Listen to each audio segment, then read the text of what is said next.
just coming here made me realize how much better an in-person conference still is. It doesn't even compare. So it's been really great being here again.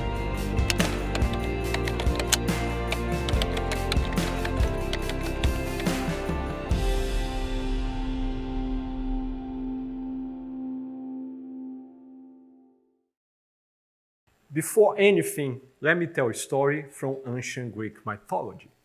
This is the fight between Hercules and the Hydra of Lerna. Hercules committed a very serious sin. He was remorseful. He felt deep pain in his heart. So to be forgiven and live in peace, he was ordered to complete 12 hard labors, of which killing the Hydra was only the second one.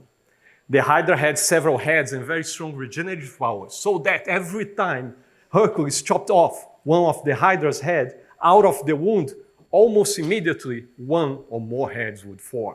It was indeed really hard to kill the Hydra, but Iolaus, Hercules' nephew, also in the picture, found a workaround. Whenever a head was cut, using his sword, Iolaus would cauterize the wound, and that would prevent new heads from forming. So eventually, Hercules managed to slay the Hydra. I'm telling you that story because that's the origin of the expression in Portuguese, bicho de sete cabeças, or seven-headed beast, but not to be confused with the story of the seven-headed beast that appears in the last book of the Bible, the book of Revelations. No, sorry, Bruce, that's another beast, okay? So as I was saying, the expression figuratively refers to hard problems with complex solutions, but is mostly used in negative form. Não é bicho de sete cabeças, it's not a seven-headed beast. To explain that certain things are not as complicated as they might seem. But I guess the most common English expression that conveys the exact same message is, it's not rocket science. So in this talk, I'm going to show you a problem and the solution I came up with. And I hope to convince you that at least the problem não é bicho de sete cabeças, it's not a seven-headed beast, it's not rocket science. So thanks for coming to attend to my talk or for watching the video recording for people on YouTube. Let me give the context. It's Friday afternoon. People are exhausted. It has been a lot of fun, but quite exhausting. Half people here are dead, so you might hear some snoring. That's not my fault, I promise. So my name is Cássio Neri. I'm a PhD in mathematics, former professor at university, and currently I work in finance in London. But this work here has nothing to do with my job. I'm here in a personal capacity, and all opinions I'm going to express are my own. So this is carried out in my spare time. So let me tell you 3 cool things about myself. Long time ago, I published this paper where I derived these integral partial differential equations, not now, some mathematicians call it Neri's equation. 2 years ago, I published this paper with my friend Lawrence Schneider about calendar algorithms that we invented. They were very efficient, and now they feature in many important pieces of software, and they are referred to as the Neri-Schneider algorithms. And about 10 years ago, I upload to the archive this paper where I have the 7 lines of code, very obscure, but very efficient to solve a quite interesting problem in combinatorics. And more recently, I was informed that Professor Donald Knuth are going to cite that in the art of computer programming, and he suggests that he might call it Neri's hack. So I proudly showed that to my boss. And he said, from equation to algorithms to hack, man, you are going so downhill. And I believe it has some hidden message about my bonus. But that's not your problem, that's my problem. Our problem is the conversion from float-point numbers to a string. And here are 4 ways of doing that in standard C++. And notice that the output is not always the same. And one reason for that is there is no one-size-fits-all solution for this problem. Sometimes we want more customability, other times we want more performance or more reliable results. And by the way, the same situation happens in other programming languages. So talking about performance and more reliable result brings our attention to 2 charts. which is supposed to produce the result to be the fast of those functions and produce a reliable result in some sense that I will explain later on. But what's the deal? So we all know computers store numbers in binary, and we want to see them in decimal. But we all know how to convert binary to decimal, right? It's just a bunch of divisions and modules operations. Each step we get one digit. And here is the code to do that. It's a textbook code, okay? It's not the best way to do that. There are very sophisticated ways of doing this conversion because this is an interesting and important problem, but it's not our problem because here is the conversion from integer to string, and we are concerned with converting float point numbers. But isn't that the same? Should be, right? Well, think about this number here, float mean, 2 to negative 126. It's an awful number. It has 126 digits after the dot. So how do we calculate this number? Do we have to run the loop that I just showed 126 times? That sounds very slow. Besides, nobody wants to see this awful number. We prefer to see something like that at the bottom, right? More concise. But how do we get that number? Should we? It's more or less in there, not quite. So, but should we run the loop, calculate the 126 digits, and then throw away most of them? Sounds very wasteful. So there are better ways of doing that, and that's what this talk is about. So, but before I explain you how the algorithm works, I have to explain how float point numbers work. But I will start very slowly with a very simple CPU that is capable of storing and display just integer with 4 digits. But the first problem we have is I don't want to see only integers. I also want to see fractional numbers. So to solution that problem, we just stick a dot in between digits. But the dot is only conceptual. It's not there for the CPU. The CPU doesn't see it, just us. Okay, so we solve a problem very cheaply. And then with that storage and this counting, we can go from 0.01 in steps of 0.01 up to almost 100. Okay, we've solved one problem, but almost 100 is not enough, right? There's more range. I want to enlarge this range. Obviously, I can add extra digits, but that has extra costs. How can we enlarge the range without incurring extra costs? One way of doing this is repurposing the first digit and look at it as the exponent in the expression. And the other digits make up the mantissa. And again, everything that is gray is just conceptual. It's not stored in any shape or form by the CPU. It's just for us to consume that. At the bottom, I'm going to show you the result of the expression. So now let's start our count. We can go in steps of 0.01. Let's accelerate that and make a pause here. If we keep the same logic as before, the next step would be what? Would we increment the exponent and reset the mantissa? But that brings us back to 0, and we do not want to go back to 0. We want to go forward. So we have to introduce a rule here. Whenever the exponent is non-zero, the mantissa first digit must be non-zero. That's what we call scientific notation, right? So let's keep going. And now look at the bottom. It's the number getting larger and larger, and the gap between two consecutive numbers increases when the exponent is incremented. And with that logic, we go up to almost 10 billion. Before was almost 100, now almost 10 billion. So nice. But I'm still not happy. I'm not happy in the small scale. We start with steps of 10 to the negative 2, which is not very granular. What if I want more precision?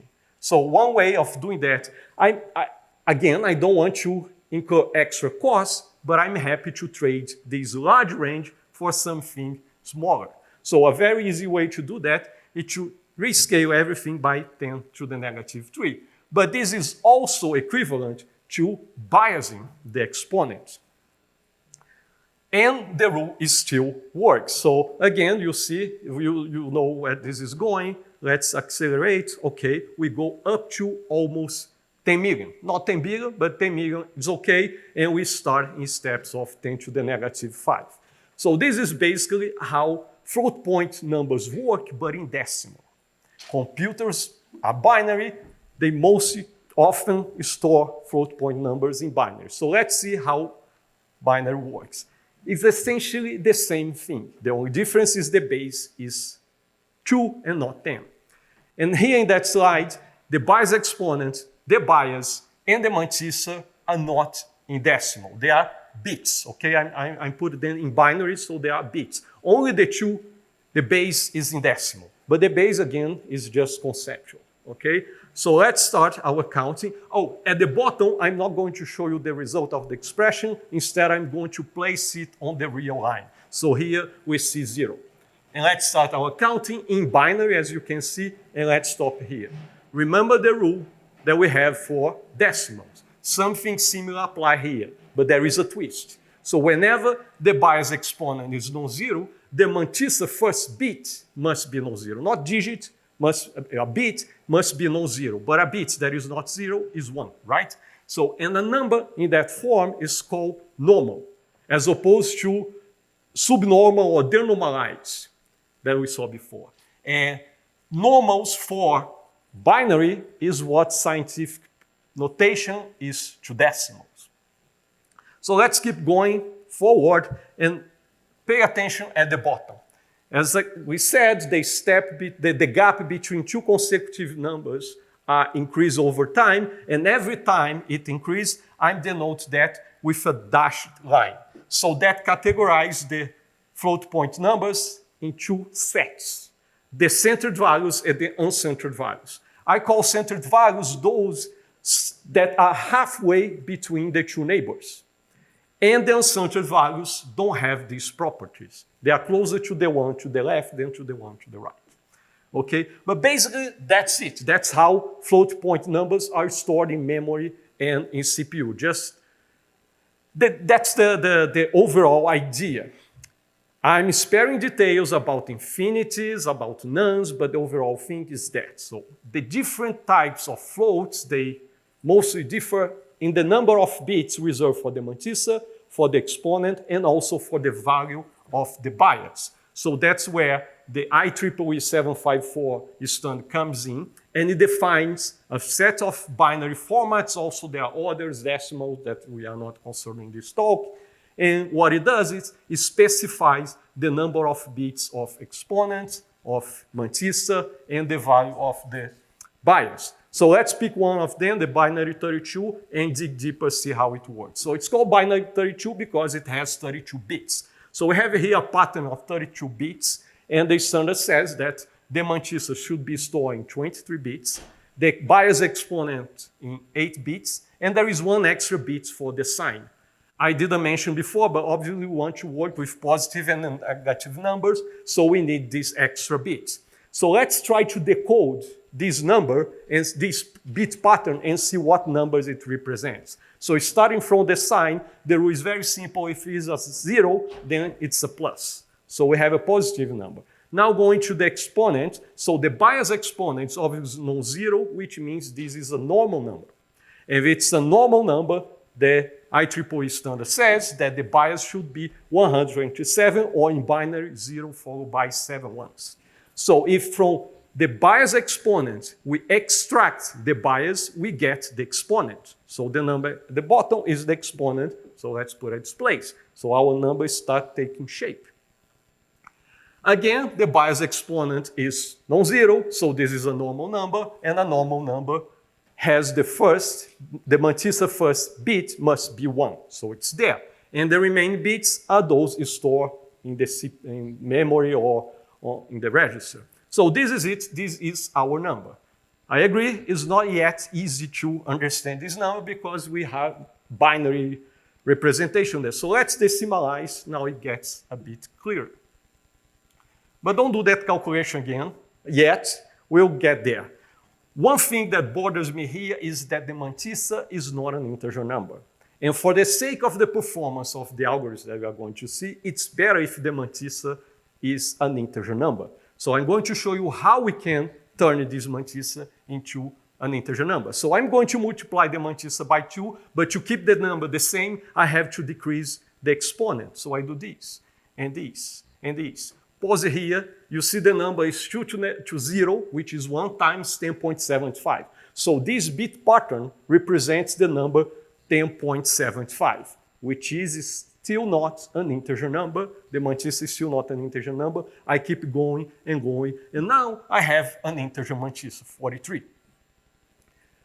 Because I have 10.75, because of the input, if you see the binary representation to the right of the dot, there are only zeros. If the input was different, that could be a 1 there, and we would not have an integer number. So to make sure that we always have an integer mantissa, we have to move the dot all the way to the right. Okay? So the takeaway from that slide is this. From the binary pattern, we extract 3 pieces of information: the sign, the exponent, and the integer mantissa of the binary representation. So keep that in mind. We are going to revisit it later.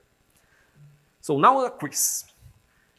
I have my program here. I declare a double variable and I initialize with 1 divided by 3, 1/3. And then I print that variable.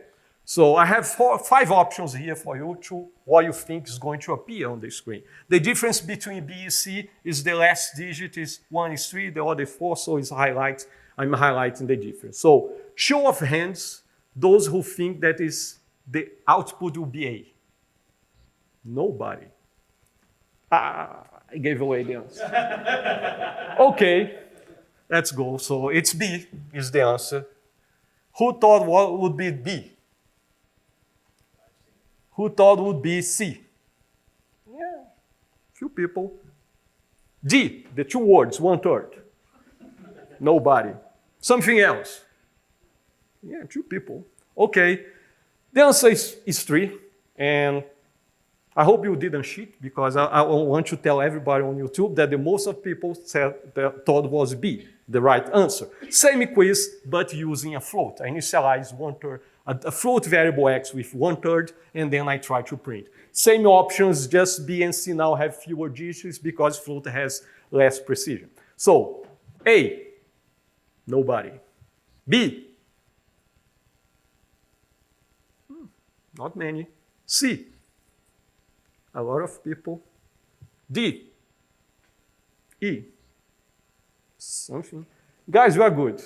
You are good. You see, I don't know how you get that. The first time I saw that, I was really surprised to see this 4 at the end. I don't know if you saw that before or if you knew since the beginning that it should be that. I was really surprised. That's not how we truncate numbers, right? We truncate and we round up or down, depending on the next digit, is 5 or above, and etc. So I was surprised with the 4. And by the way, this is not C++ bizarre things. No, that same thing happens with many other programming languages. It's something about the nature of float point numbers. So let's dig deeper in this case, why we get this 4. So here is our number. It's 1/3 with a lot of digits, and I put the bar at the last digit, meaning it's repeated infinitely many times. So that's the information that I gave to the compiler. Not in that format. I said 1 divided by 3, but that's what I mean, right? And the compiler somehow, conceptually, calculate this number or something in that form. I leave you to prove the equality holds. It's a bit bizarre, but just conceptually, it's what the compiler calculated, because it knows this number is not representable as a float point number. It knows that the surrounding float point numbers are these 2. And the way I represent it, I wrote it, makes clear that it's close to the number at the top, the float point numbers at the top, than to the one at the bottom. That's why the compiler tells the CPU to store the number at the top. And then we ask the CPU, please print this number. So what should get printed? First of all, forget the 1/3. The CPU never saw 1/3. The CPU cannot store 1/3. So it's not on the table. So all the CPU can take into account is the number it stores, which is the one at the top, and possibly the neighboring float point numbers. And usually it takes into account the float point number. So I'm showing you just the previous one at the bottom, but of course there is the next one that will be outside of this slide. So the CPU is going to print something that disambiguates the number it stores between its neighbors. So conceptually, it scans all the digits until we find something that disambiguates between them. Then it stops there, and that's what gets printed. And pay attention, it's not the number that the CPU has stored, it's yet another number. So there are 3 numbers involved in this game here.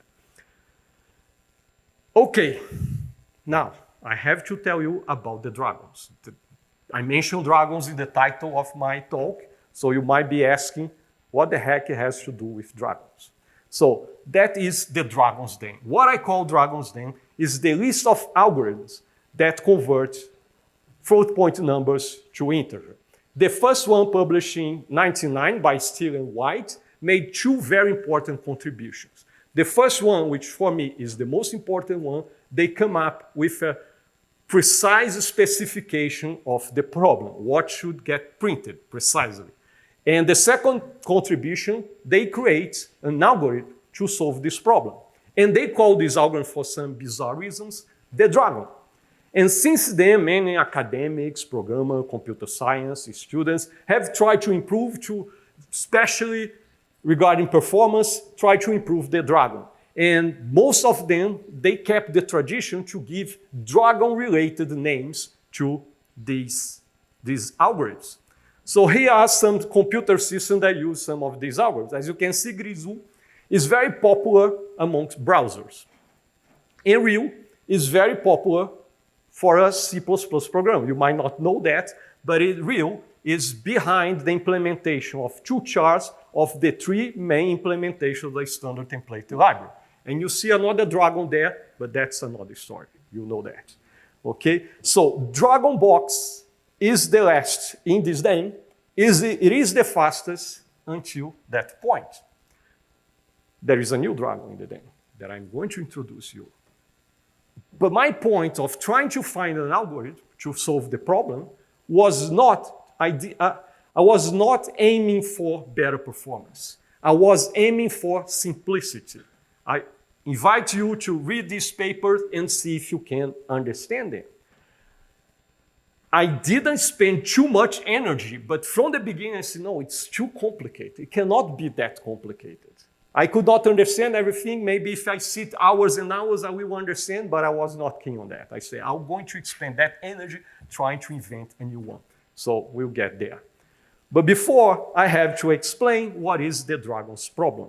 So overall, this conversion from float point numbers to a string is done in 3 major steps. The first step is decoding the binary, is the exercise that we did for 10.75. And once we have the exponent and the integer mantissa of the binary representation, we have to convert that to decimal. It's something similar what we did for the exercise of the quiz. So that's the Dragon's problem. And then after the Dragon, once we have the integer mantissa and the integer exponent of the decimal representation, then we feed this into one of these integer to a string algorithms, and then we assemble the strings, and that's the string for the float point number.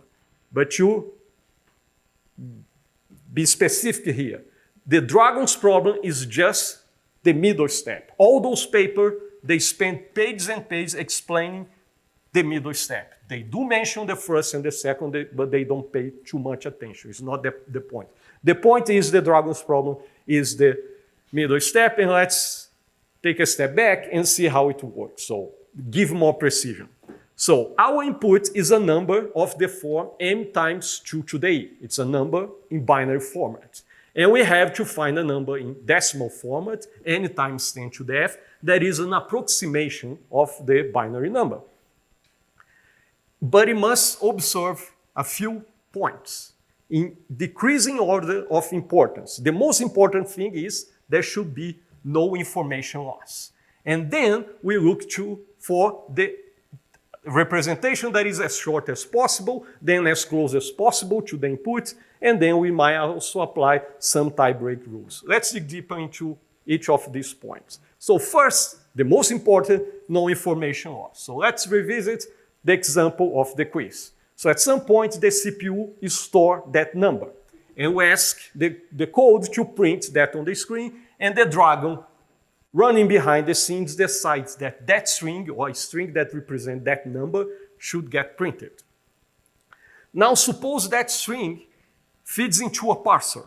It could be our compiler, it could be another parser, JSON parser, for instance.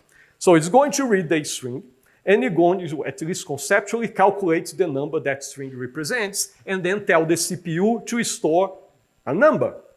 If that number is the same that the CPU stored in the first place, so we have the round trip safety, we didn't lose any information. That's the most important point of this business.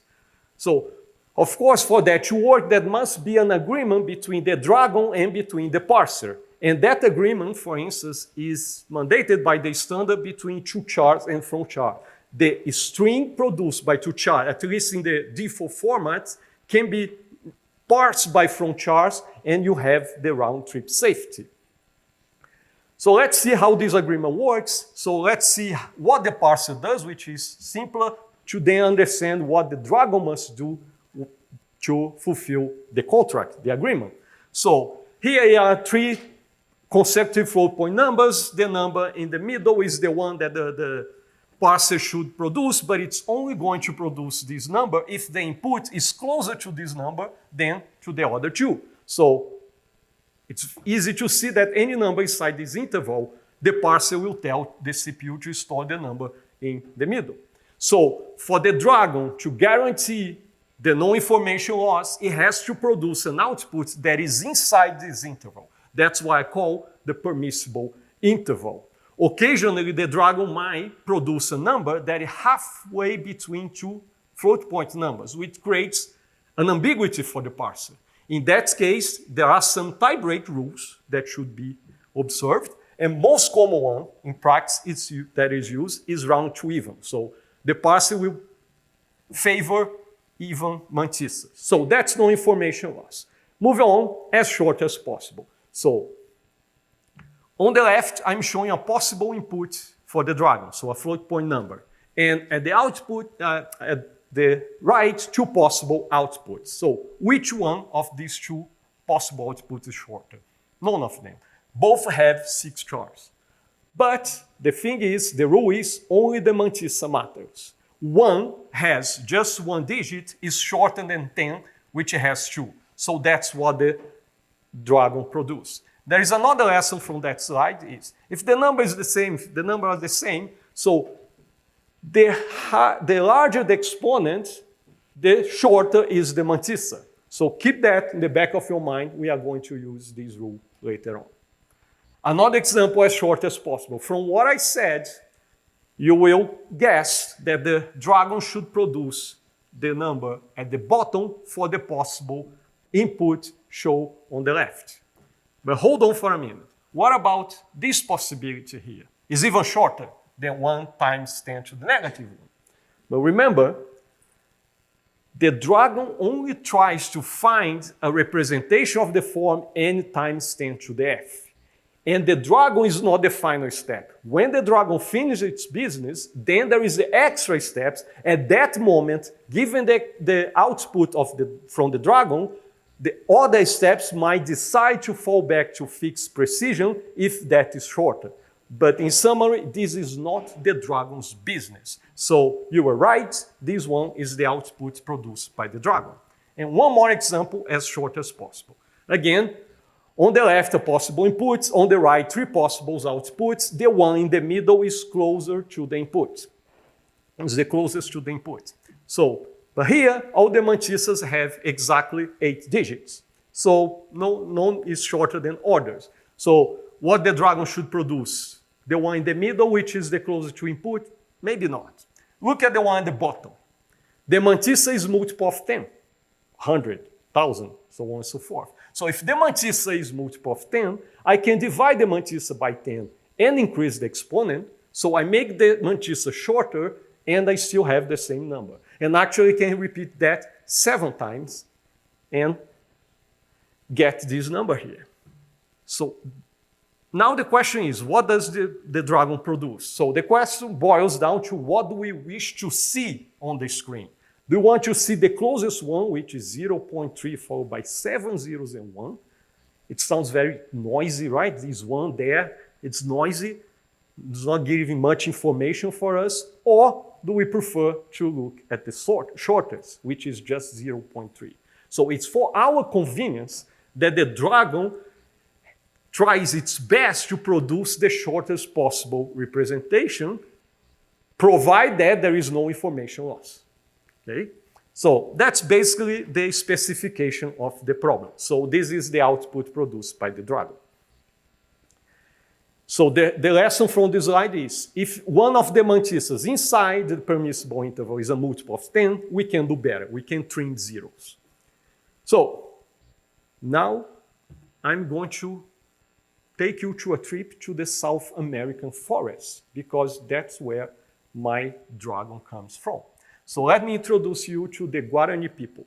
Guarani people is an indigenous group of people from South America. They live in what is now known Brazil, Bolivia, Argentina, and mostly Paraguay. Actually, in Paraguay, the Guarani language is one of the 2 official languages of the country, speaking as a mother tongue by most of the population, more than half of the population. And the Paraguayan currency is called the Guarani. And let me give you a crash course on Guarani mythology. But take everything I'm going to say with a pinch of salt. First of all, I'm not an expert. I'm a quant. What do I know about that stuff, right? And second, even the experts, they disagree between themselves. Overall, they agree what the Guarani mythology is about, but there are some details they disagree. So I pick one account, that's the one that I'm going to show you. So at the beginning, God Tupã and goddess Araçu, they create the first humans. Rupavê, the father of the people, and Sipavê, the mother of the people. Tupã also creates 2 spirits. Angatupere, the spirit of good, and Taú, the spirit of evil.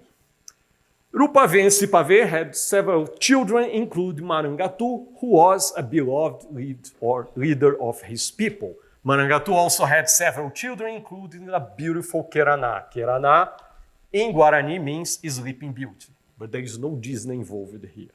There is no copyright issue here. Okay?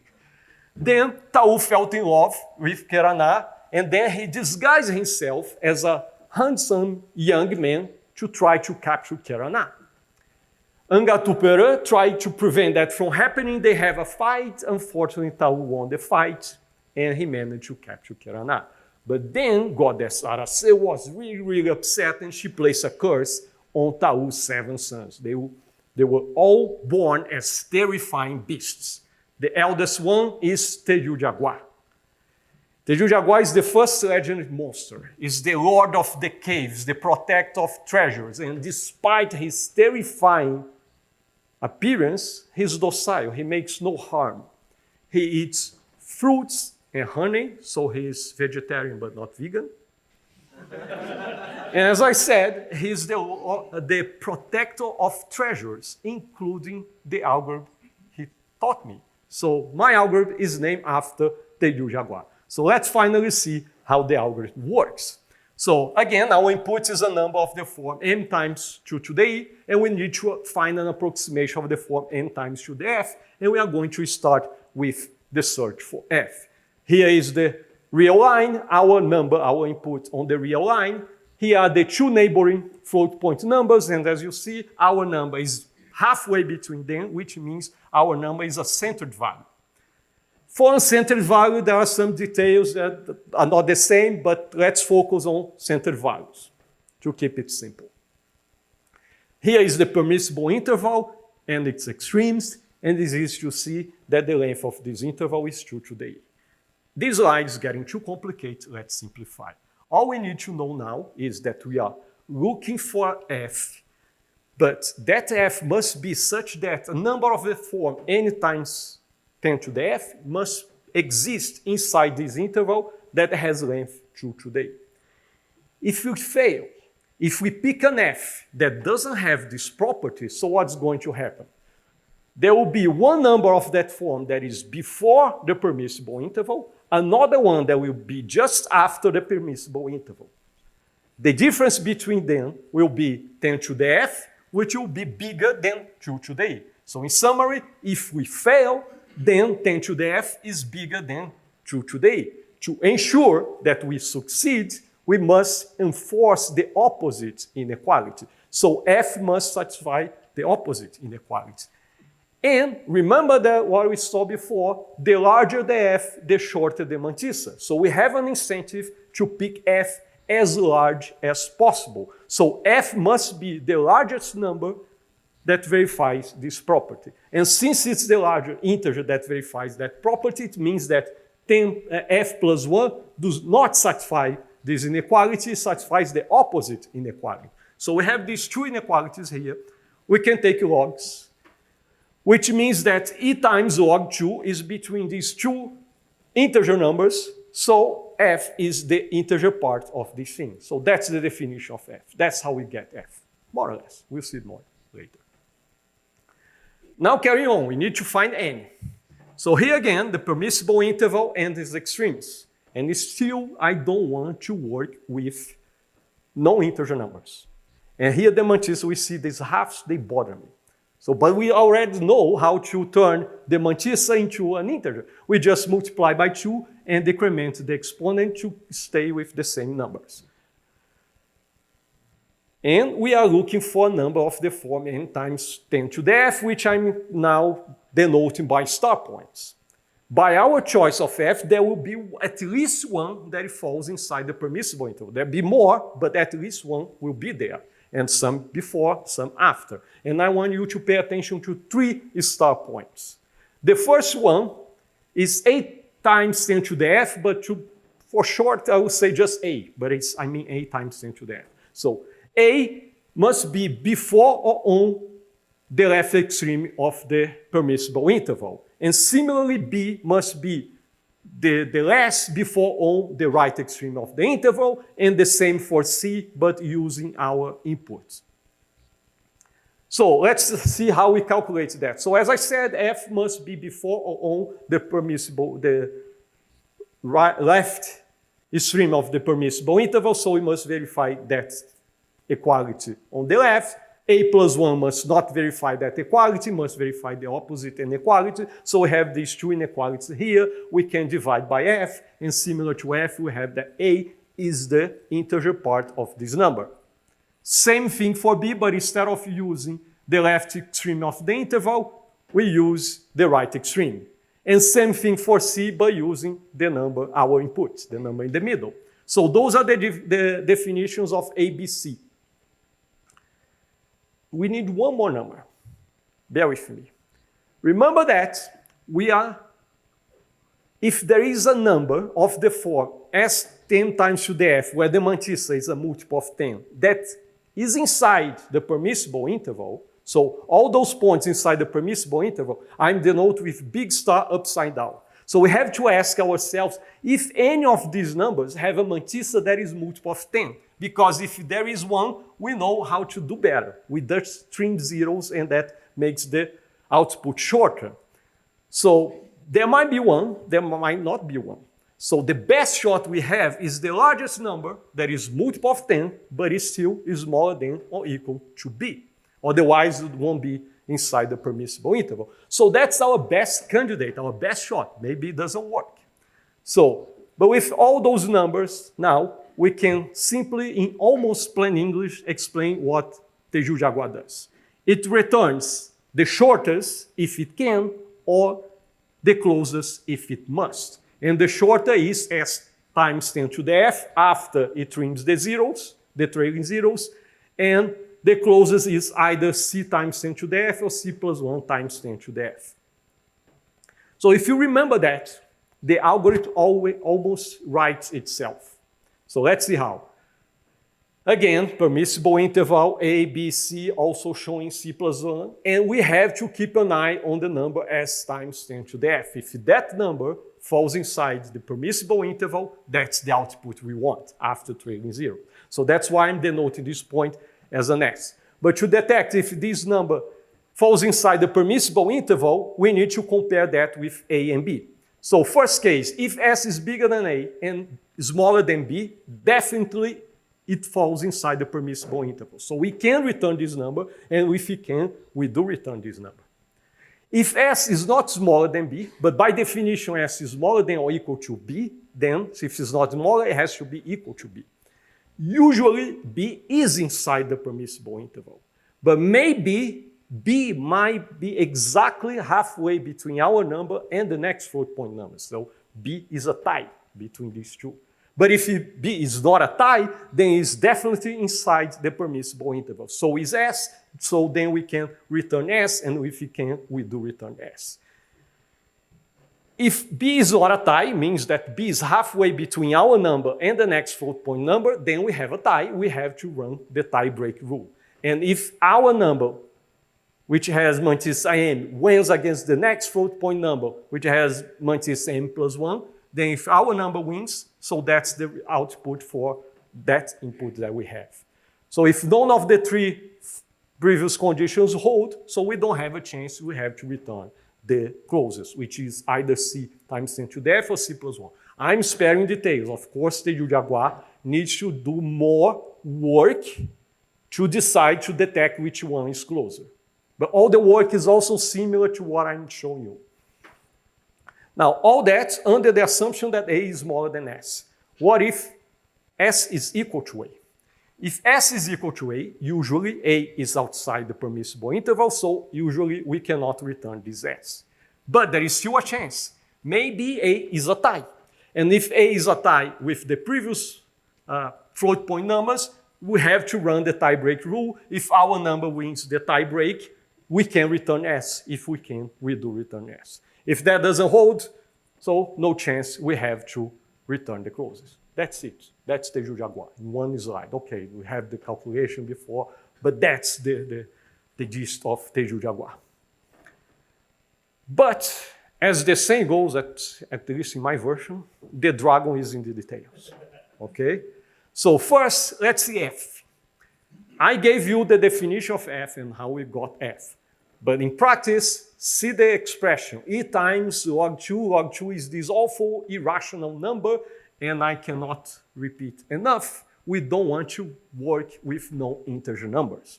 So what we can do is we find a rational approximation for this irrational number, and one very convenient that has a power of 2 in the denominator. So to calculate F, we just do a multiplication and bit shift.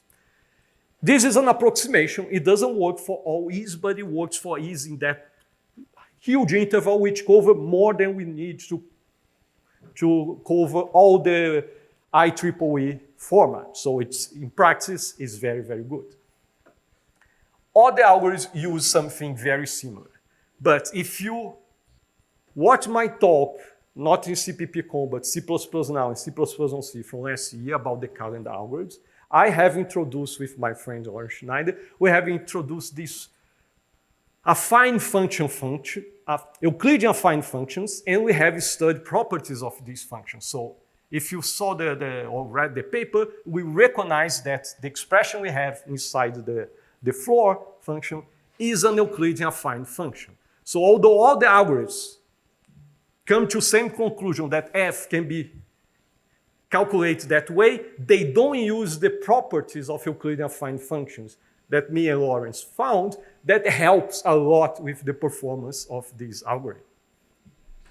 Another thing, so A was given by some similar expression, but look at the second multiplicand. It's 2 to the minus 1 divided by 10 to the F. Those are awful numbers. Remember the 2 to the negative 126? That kind of awful number.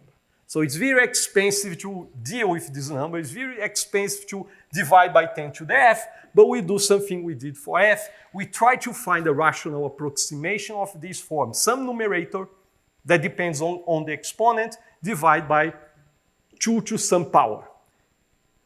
The rule of thumb is that this power must be like twice the size of the float point type. So for binary 32, K should be 64. And for binary 64, K should be 108. But that's just a rule of thumb, okay?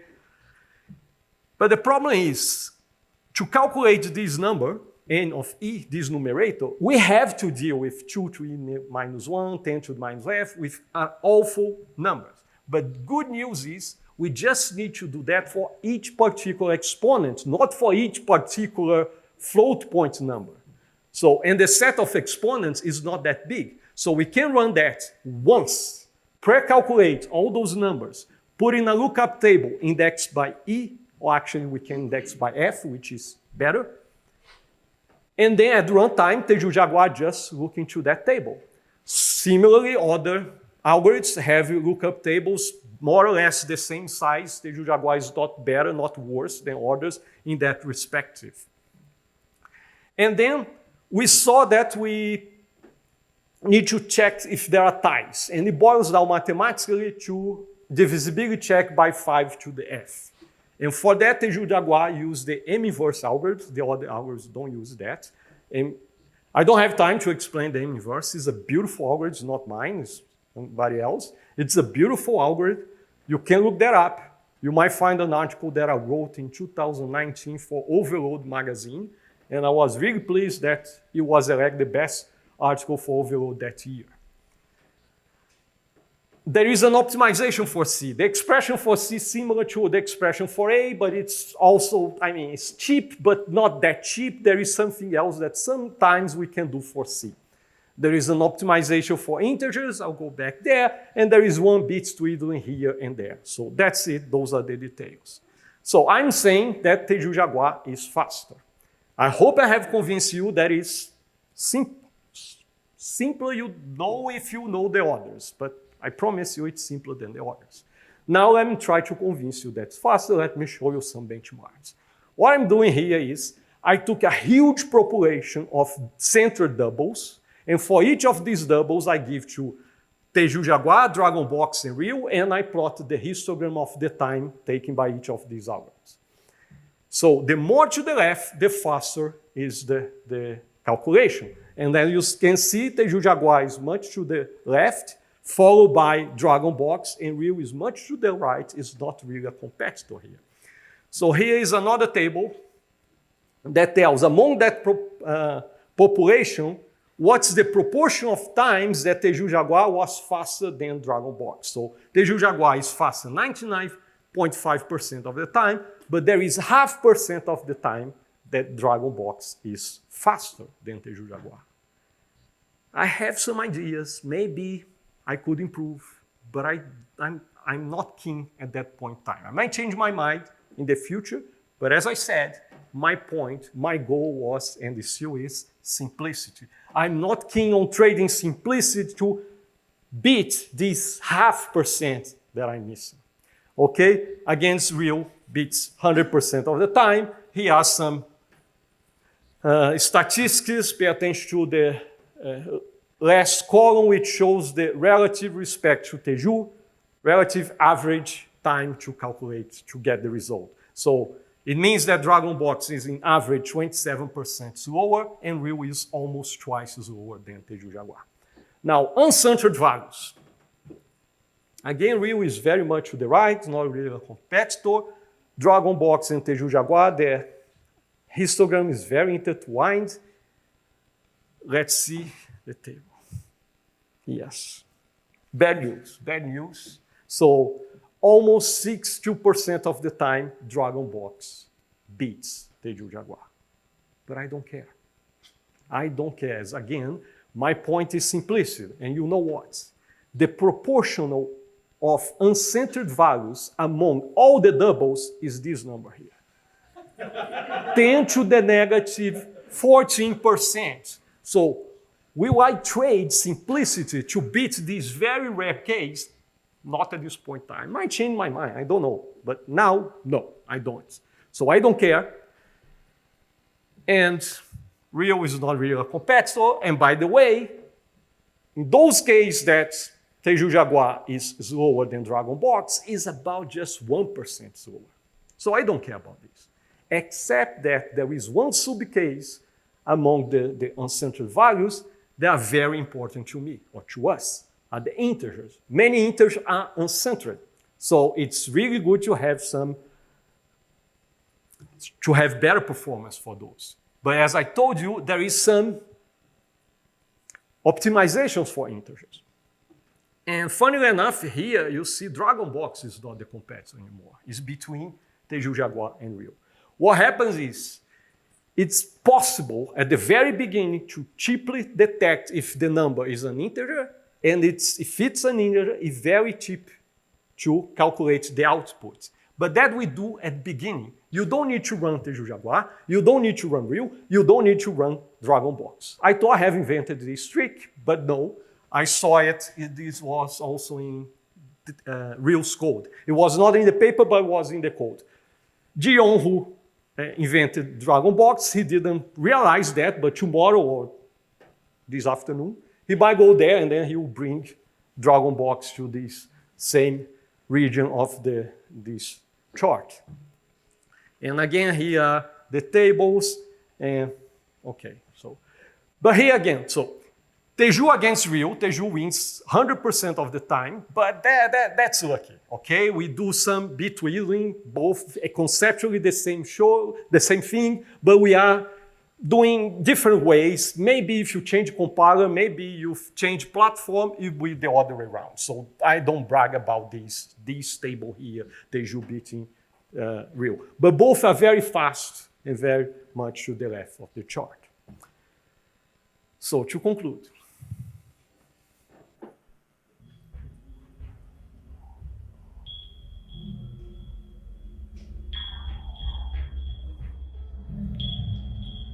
I showed you where Teju Jaguar comes from.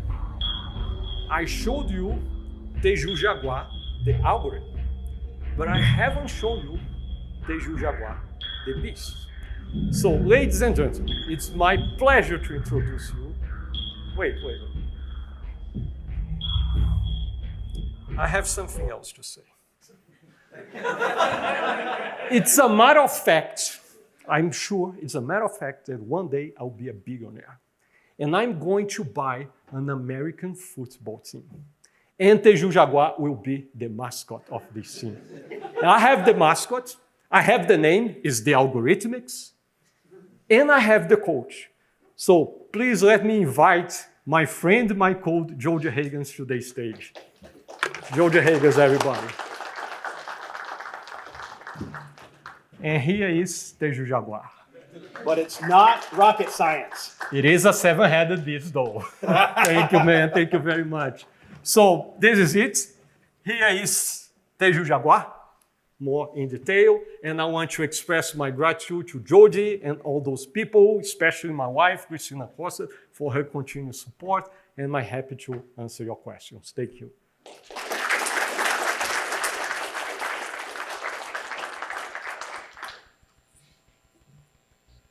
Okay, the first question is like this prioritization of like niceness of shortness of the number versus precision. It look like strange to me. Do all these algorithms you mentioned have the same priority? Yes, they all. Because I would certainly, at least in many cases, prefer have like the closest number, not the shortest one. It like really doesn't matter. Yes, but the point is, as long as we don't lose precision, for our convenience, it's better we see the shortest possible representation. That's why, what is that? I show this example. I think we don't want to look at these 0.30. I would want to look at the top one, yes. In many cases, actually, yes. Exactly. So, but to avoid that, the Dragon must produce the shortest. And that is the specification given that original paper by Steele and White, okay, where they produce the Dragon. And since then, all the other algorithms, they produce exactly the same result. And to be fair, I only tested Teju Jaguar against DragonBox and Real, and I scan all the floats, and all the floats, they produce exactly the same result. Maybe there is a bug here and there, and for one double they do, but that's the idea. That's the specification. And can you go back to the slide where you define how f is computed, the decimal exponent?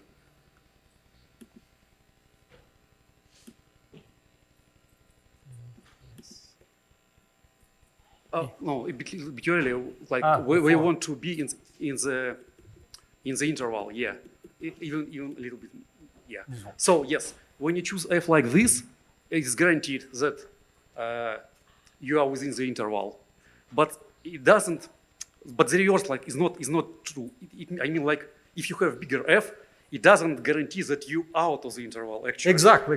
You, Yes. you still may have a hit. Yeah, but so if- actually they may be like a bigger f, what you want to have. But if you have within this interval, right? There may be like a hit with a bigger step still. Yeah, so if f is bigger, it might not be there. It might be there, Yep. but then in that case, the s will have this f, and then we can strip the zeros, and then we have the shortest. Okay. That's the idea. That's the idea. So I need to think a little bit. But yeah, thank you. it's not obvious, but that will happen. And I think the Euler source for Teju Jaguar is this calculation of S, and picking S as the best candidate we have. The others, they go through a lot of trouble to deal with the problem you are mentioning. But S solves that. Any other question? No? So thank you very much.